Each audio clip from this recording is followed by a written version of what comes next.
नमस्कार छात्रों, मैं Ghasiram Regar, head of department architecture, government Ramchandra Khetan polytechnic college Jaipur से बोल रहा हूँ। ये जो अपने अभी ईयर 2002 में जो लास्ट चैप्टर है एनालिसिस ऑफ फ्रेम, उसके बारे में डिस्कस करेंगे। So analysis of frame, a frame may be defined as structure made up of several bars riveted and welded और बोल्टेड टुगेदर। यानी जो फ्रेम होती है उसमें कई मेंबर होते हैं, कई हॉरिजॉन्टल मेंबर होते हैं, कई वर्टिकल मेंबर होते हैं, कई इंक्लाइन मेंबर होते हैं। उन सब से मिलकर के एक फ्रेम बना होता है। और ये जो सभी मेंबर है ये या तो जो रिवेट से जुड़े होते हैं या वेल्डिंग से जुड़े होते हैं और या बोल्ट के द्वारा जुड़े होते हैं। These are made up of angle iron और channel section and are called member of the frame और फ्रेम स्ट्रक्चर। यानी ये जो फ्रेम जो बने होते हैं या तो चैनल सेक्शन के बने होते हैं या एंगल सेक्शन के बने होते हैं या फ्लेट के बने होते हैं। ज्यादातर जो है वो एंगल सेक्शन या चैनल सेक्शन के बने होते हैं ये मेंबर। और इस सब मेंबर से बनकर जो स्ट्रक्चर बनता है उसको हम फ्रेम स्ट्रक्चर बोलते हैं। दो दीज मेंबर्स आर वेल्डेड और riveted together at there joints. और जहां मेंबर आकर के मिलते हैं उसको हम जॉइंट बोलते हैं। और जॉइंट पे ये या तो रिवेट से या वेल्डिंग द्वारा जुड़े होते हैं। The joints are assumed to be hinge और पिन जॉइंटेड। फ्रेम के हर जॉइंट को हम पिन जॉइंटेड हिंज मानते हैं, मतलब हिंज जॉइंट जैसा हम ट्रीट करते हैं। जब हम इसकी कैलकुलेशन करते हैं ये मानते हुए करते हैं कि ये जो जॉइंट है ये हिंज है, पिन जॉइंटेड है। डिफरेंट टाइप ऑफ फ्रेम्स कितने प्रकार के होते हैं तो देखिए, पहले डिटरमिनेट फ्रेम्स। तो डिटरमिनेट फ्रेम में aesthetically determinate frame is the one in which the axial force in the members can be determined by the application of the equation sigma v is equal to 0, sigma h is equal to 0 and sigma m is equal to 0. These are the equation of equilibrium. Equilibrium की equation है और equilibrium की condition ये होती है, कोई भी अगर स्ट्रक्चर इक्विलिब्रियम कंडीशन में है इट मीन्स उसका टोटल ऑफ वर्टिकल फोर्सेज जो है वो 0 होगा, टोटल उसका हॉरिजॉन्टल फोर्सेज है उसका टोटल 0 होगा, एंड टोटल जो मोमेंट है, मोमेंट ऑफ जितने भी मोमेंट आते हैं उनका समेशन होगा, टोटल होगा वो 0 होगा। इसलिए डिटरमिनेंट स्ट्रक्चर की 3 कंडीशन है और तीनों का सॉल्यूशन इन तीनों इक्वेशन से हम उसको किसी भी जो हमारे इसके किसी पार्ट में किसी मेंबर फोर्स निकालना होता है हम कैलकुलेट करके इन तीनों equation sigma v equal to 0, sigma h equal to 0 और सिग्मा m इक्वल टू 0 से हम कैलकुलेट करके निकाल लेते हैं। दूसरी तरफ जो स्ट्रक्चर होती है indeterminate structure, indeterminate frame in which the axial force in the member cannot be found out by sigma v is equal to 0, sigma h is equal to 0 and sigma m is equal to 0। यानी कि ऐसी frame जिसके member के अंदर axial force लग रहा है उस फोर्स को हम इन 3 इक्वेशन से फाइंड आउट नहीं कर सकते हैं। ऐसी जो फ्रेम होती है उसको हम इनडिटरमिनेट फ्रेम कहते हैं। One more equation is required to solve such a problem. यानी ऐसी फ्रेम को सोल्व करने के लिए हमें 3 के अलावा एक इक्वेशन की और जरूरत पड़ती है, तब हम सोल्व करते हैं। The frame are also known as the redundant frame. ऐसी फ्रेम को हम रिडंडेंट फ्रेम भी कहते हैं।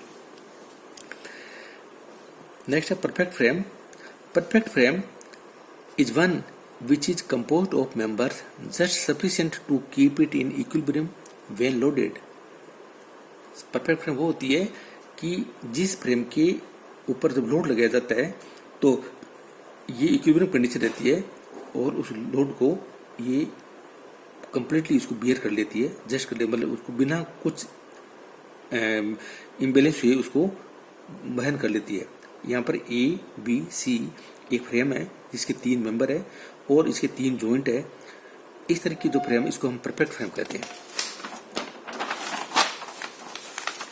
नेक्स्ट एक दिया, the relation between the number of member and number of joint for a perfect plane frame may be expressed by the formula n is equal to 2j minus 3। यानी जो perfect frame है उसके number of joint और number of member के बीच में relation है, इसको हम n is equal to 2j minus 3 से दिखाते हैं।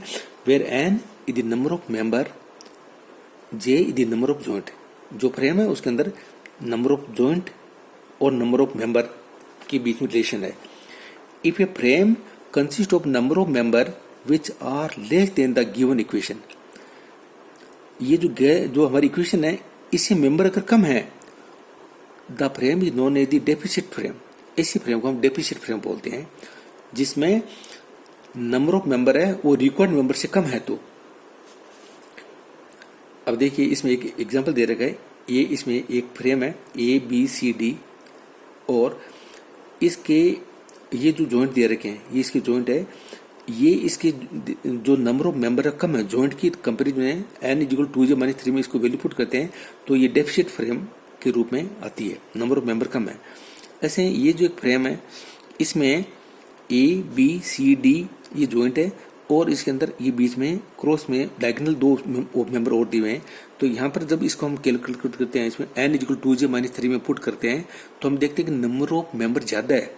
इसी फ्रेम को हम रिडंडेंट फ्रेम कहते हैं, यानी कि इसमें जो मेंबर है it is more than the required. अब देखिए ये जो मेंबर होते हैं, फ्रेम के जो मेंबर होते हैं, फ्रेम के मेंबर में there are 2 type of stress in the member. Frame के मेंबर में या तो टेंसाइल फोर्स स्ट्रेस होगा या उसमें कंप्रेसिव स्ट्रेस होगा। इट डिपेंड्स अपॉन कि उसको कहाँ लगाया है, ये फ्रेम के अंदर कहाँ लग रहा है, उसके हिसाब से 2 तरह की स्ट्रेस डेवलप होती है, टेंसाइल स्ट्रेस।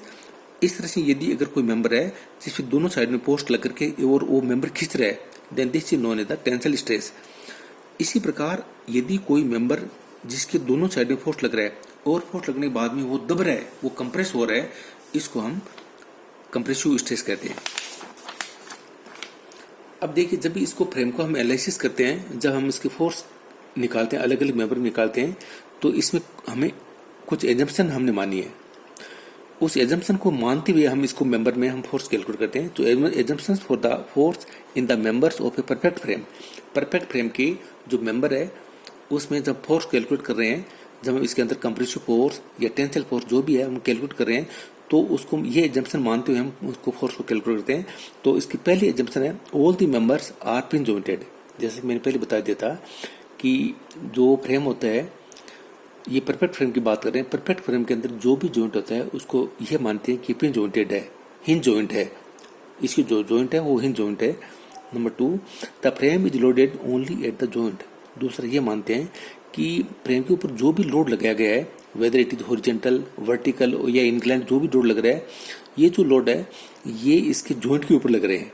कोई भी लोड किसी मेंबर के बीच में नहीं लग रहा है, इसके किसी भी जॉइंट पे लग रहा है। तीसरी इसकी है the frame is a perfect frame, और परफेक्ट फ्रेम है यानी इसके जो नंबर ऑफ जॉइंट और नंबर ऑफ जो मेंबर है उस रिलेशन n = 2j-3 को सेटिस्फाई कर रही है। इसकी जो कंडीशन है n = 2j-3 उसको सेटिस्फाई कर रही है।